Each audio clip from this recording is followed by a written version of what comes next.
पता है, इतिहास में कुछ कहानियां ऐसी होती हैं जो समय के साथ धुंधली नहीं पड़ती, बल्कि बल्कि और भी चमक उठती हैं।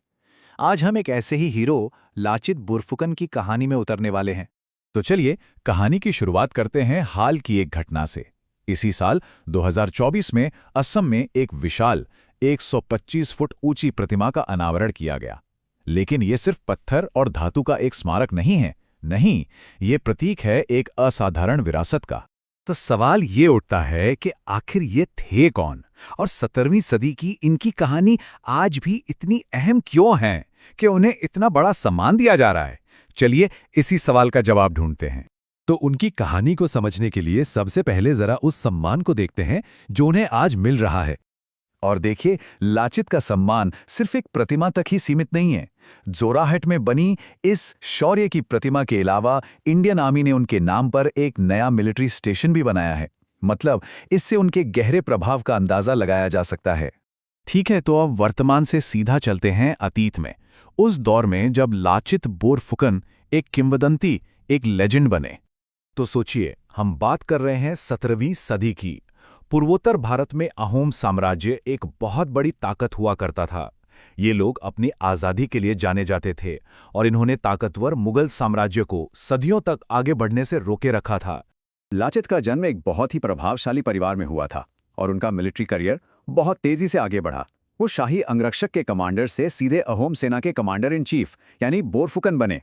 और कमाल की बात यह है कि पद संभालते ही उन्होंने एक बहुत बड़ी कामयाबी हासिल की। गुवाहाटी को मुगलों से वापस छीन लिया। लेकिन जीत का यह सफर इतना आसान भी नहीं था। अहोम सेना को एक बहुत बहुत बड़ा झटका भी लगा। 1669 में अलाबोई की लड़ाई, ये अहोम सेना के लिए एक बहुत ही भयानक दिन था।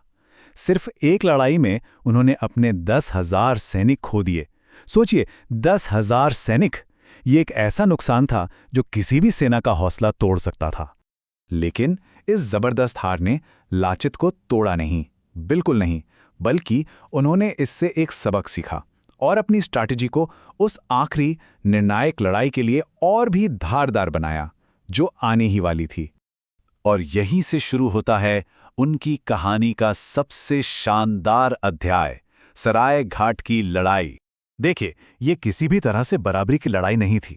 एक तरफ थी विशाल मुगल सेना जिसके पास भारी भरकम तोपें और एक बहुत बड़ा नौसैनिक बेड़ा था, और दूसरी तरफ अहोम सेना।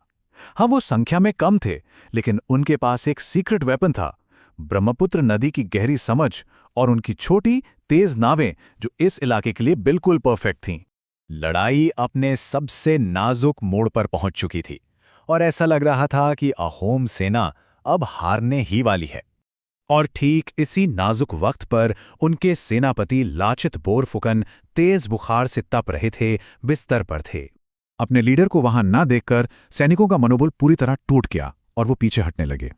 मुगल सेना आगे बढ़ रही थी और ऐसा लग रहा था कि बस अब अहोम साम्राज्य का अंत निश्चित है। लेकिन लाचित वो इंसान थे जिनके लिए कर्तव्य सबसे ऊपर था।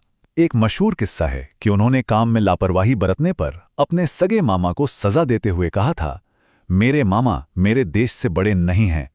और बस इसी जज्बे के साथ वो अपनी आखिरी लड़ाई लड़ने वाले थे।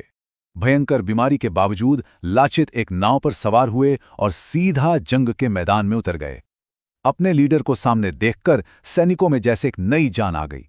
उन्होंने इतना जबरदस्त जवाबी हमला किया कि विशाल मुगल सेना को पीछे हटना ही पड़ा। ये अहोमों के लिए एक ऐतिहासिक जीत थी। तो लाचित ने लड़ाई तो जीत ली, पर उनकी कहानी यहीं खत्म नहीं होती। उनकी विरासत, उनकी लेगेसी आज भी जिंदा है।